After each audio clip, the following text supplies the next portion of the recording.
Umar bin Khattab khalifah kedua yang berkuasa pada tahun 634 Masehi sampai 644 Masehi. Dia juga digolongkan sebagai salah satu Khulafaur Rasyidin. Umar merupakan salah satu sahabat utama Nabi Muhammad dan juga merupakan ayah dari Hafsah, istri Nabi Muhammad. Dalam sudut pandang Sunni, Umar termasuk salah satu pemimpin yang hebat dan suri teladan dalam masalah keislaman dan beberapa hadits menyebutkan dirinya sebagai sahabat Nabi paling utama setelah Abu Bakar. Umar memiliki julukan yang diberikan oleh Nabi Muhammad yaitu Al-Faruq yang berarti orang yang bisa memisahkan antara kebenaran dan kebatilan. Namun di sisi lain, Umar cenderung dipandang negatif dalam perspektif Syiah. Pada masa kepemimpinannya, kekhalifahan menjadi salah satu kekuatan besar baru di wilayah Timur Tengah. Selain menaklukkan Kekaisaran Sasaniyah yang sudah melemah hanya dalam kurun waktu 2 tahun, 642 Masehi sampai 644 Masehi. Umar berhasil mengambil alih kepemimpinan 2/3 wilayah Kekaisaran Romawi Timur. Perluasan wilayah ini juga diikuti berbagai pembaharuan. Dalam bidang pemerintahan dan politik, departemen khusus dibentuk sebagai tempat masyarakat dapat mengadu mengenai para pejabat dan negara. Pembentukan Baitul Mal menjadi salah satu pembaharuan Umar dalam bidang ekonomi. Segala capaiannya menjadikan Umar sebagai salah satu khalifah paling berpengaruh sepanjang sejarah. Sebelum memeluk Islam, Umar adalah orang yang sangat disegani dan dihormati oleh penduduk Mekah.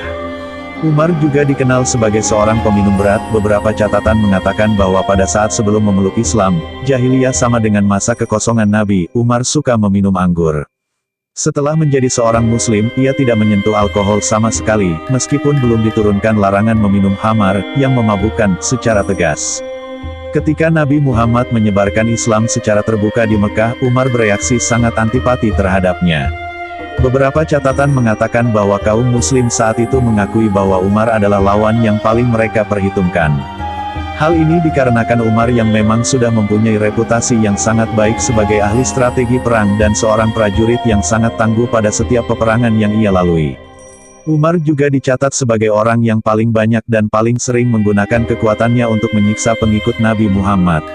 Pada puncak kebenciannya terhadap ajaran Nabi Muhammad, Umar memutuskan untuk mencoba membunuh Nabi Muhammad. Namun saat dalam perjalanannya, ia bertemu dengan salah seorang pengikut Nabi Muhammad bernama Nuaim bin Abdullah. Kemudian memberinya kabar bahwa saudara perempuan Umar telah memeluk Islam, ajaran yang dibawa oleh Nabi Muhammad yang ingin dibunuhnya saat itu. Karena berita itu, Umar terkejut dan pulang ke rumahnya dengan maksud untuk menghukum adiknya. Diriwayatkan bahwa Umar menjumpai saudarinya itu sedang membaca Al-Quran Surat Toha ayat 1-8, ia semakin marah akan hal tersebut dan memukul saudarinya. Ketika melihat saudarinya berdarah oleh pukulannya ia menjadi iba, dan kemudian meminta agar bacaan tersebut dapat ia lihat. Diriwayatkan Umar menjadi terguncang oleh apa yang ia baca tersebut. Beberapa waktu setelah kejadian itu Umar menyatakan memeluk Islam. Tentu saja hal yang selama ini selalu membelanya membuat hampir seisi Mekah terkejut karena seseorang yang terkenal paling keras menentang dan paling kejam dalam menyiksa para pengikut Nabi Muhammad memeluk ajaran yang sangat dibencinya tersebut. Akibatnya Umar dikucilkan dari pergaulan Mekah dan ia menjadi kurang atau tidak dihormati lagi oleh para petinggi Quraisy yang selama ini diketahui selalu membelanya. Pada tahun 622 Masehi, Umar ikut bersama Nabi Muhammad dan pemeluk Islam lain berhijrah, migrasi, ke Yasrib sekarang Madinah. Ia juga terlibat pada perang Badar, Uhud, Khaybar serta penyerangan ke Syria.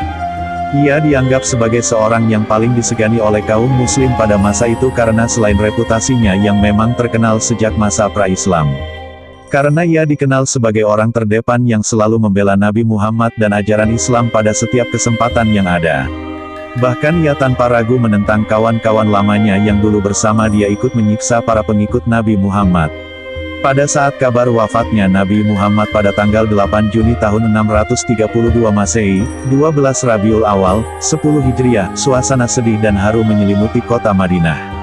Sambil berdiri termenung Umar dikabarkan sebagai salah seorang yang paling terguncang atas peristiwa itu. Ia menghambat siapapun memandikan atau menyiapkan jasadnya untuk pemakaman. Akibat syok yang ia terima, Umar berkata, "Sesungguhnya beberapa orang munafik menganggap bahwa Nabi Muhammad telah wafat. Sesungguhnya dia tidak wafat, tetapi pergi ke hadapan Tuhannya, seperti dilakukan Musa bin Imran yang pergi dari kaumnya. Demi Allah dia benar-benar akan kembali." barang siapa yang beranggapan bahwa dia wafat, kaki dan tangannya akan kupotong. Abu Bakar yang mendengar kabar bergegas kembali dari Madinah, ia menjumpai Umar sedang menahan muslim yang lain dan lantas mengatakan, "Saudara-saudara, barang siapa mau menyembah Nabi Muhammad sudah meninggal dunia. Tetapi barang siapa mau menyembah Allah, Allah hidup selalu, Allah tak pernah mati." Abu Bakar mengingatkan kepada para pemeluk Islam yang sedang terguncang, termasuk Umar saat itu, bahwa Nabi Muhammad, seperti halnya mereka, adalah seorang manusia biasa. Abu Bakar kemudian membacakan ayat dari Al-Quran dan mencoba untuk mengingatkan mereka kembali kepada ajaran yang diajarkan Nabi Muhammad, yaitu kefanaan makhluk yang diciptakan. Setelah peristiwa itu, Umar sadar kesalahannya dan membiarkan persiapan pemakaman dilaksanakan. Pada masa Abu Bakar menjabat sebagai khalifah, Umar merupakan salah satu penasihat kepalanya. Setelah meninggalnya Abu Bakar pada tahun 634, Umar ditunjuk untuk menggantikan Abu Bakar sebagai khalifah kedua dalam sejarah Islam. Selama pemerintahan Umar, kekuasaan Islam tumbuh dengan sangat pesat. Islam mengambil alih Mesopotamia dan sebagian Persia dari tangan dinasti Sassanid dari Persia, yang mengakhiri masa kekaisaran Sassanid serta mengambil alih Mesir, Palestina, Syria, Afrika Utara dan Armenia dari kekaisaran Romawi, Bizantium. Saat itu ada dua negara adidaya yaitu Persia dan Romawi. Namun keduanya telah ditaklukkan oleh kekhalifahan Islam di bawah pimpinan Umar. Sejarah mencatat banyak pertempuran besar yang menjadi awal penaklukan ini.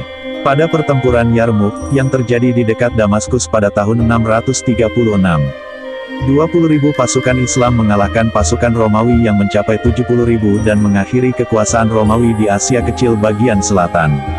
Pasukan Islam lainnya dalam jumlah kecil mendapatkan kemenangan atas pasukan Persia dalam jumlah yang lebih besar pada pertempuran Al-Qadisiyah tahun 636, di dekat Sungai Frat. Pada pertempuran itu, jenderal pasukan Islam yakni Sapetik terbalik Ad bin Abi Waqqas mengalahkan pasukan Sassanid dan berhasil membunuh jenderal Persia yang terkenal, Rustam Farrukzad.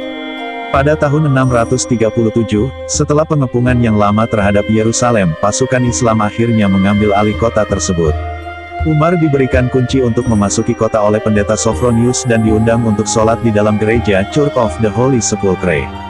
Umar memilih untuk sholat di tempat lain agar tidak membahayakan gereja tersebut. 5 tahun kemudian, Masjid Umar didirikan di tempat ia salat. Umar melakukan banyak reformasi secara administratif dan mengontrol dari dekat kebijakan publik, termasuk membangun sistem administrasi untuk daerah yang baru ditaklukkan. Ia juga memerintahkan diselenggarakannya sensus di seluruh wilayah kekuasaan Islam. Tahun 638 ia memerintahkan untuk memperluas dan merenovasi Masjidil Haram di Mekah dan Masjid Nabawi di Madinah. Ia juga memulai proses kodifikasi hukum Islam. Dari gaya hidupnya yang sederhana, alih-alih mengadopsi gaya hidup dan penampilan para penguasa di zaman itu, ia tetap hidup sangat sederhana. Pada sekitar tahun ke-17 Hijriah, tahun keempat kekhalifahannya, Umar mengeluarkan keputusan bahwa penanggalan Islam hendaknya mulai dihitung saat peristiwa hijrah. Umar bin Khattab dibunuh oleh Abu Lukluk, Fairuz, seorang budak yang fanatik pada saat ia akan memimpin salat subuh. Fairuz adalah orang Persia yang masuk Islam setelah Persia ditaklukkan Umar. Pembunuhan ini konon dilatar belakangi dendam pribadi Abu Lukluk, Fairuz, terhadap Umar. Fairuz merasa sakit hati atas kekalahan Persia, yang saat itu merupakan negara adidaya, oleh Umar. Peristiwa ini terjadi pada hari Rabu, 25 Zulhijjah 23 Hijriah, 644 Masehi. Setelah wafat, jabatan khalifah dipegang oleh Utsman bin Affan. Semasa Umar masih hidup, Umar meninggalkan wasiat yaitu: 1. Engkau menemukan celah pada seseorang dan engkau hendak mencacinya, maka cacilah dirimu, karena celahmu lebih banyak darinya. 2. Engkau hendak memusuhi seseorang, maka musuhilah perutmu dahulu, karena tidak ada musuh yang lebih berbahaya terhadapmu selain perut. 3. Engkau hendak memuji seseorang, pujilah Allah. Karena tiada seorang manusia pun lebih banyak dalam memberi kepadamu dan lebih santun lembut kepadamu selain Allah. 4. Engkau ingin meninggalkan sesuatu, maka tinggalkanlah kesenangan dunia, sebab apabila engkau meninggalkannya, berarti engkau terpuji. 5. Engkau bersiap-siap untuk sesuatu, maka bersiaplah untuk mati. Karena jika engkau tidak bersiap untuk mati, engkau akan menderita, rugi, dan penuh penyesalan. 6. Engkau ingin menuntut sesuatu, maka tuntutlah akhirat. Karena engkau tidak akan memperolehnya kecuali dengan mencarinya.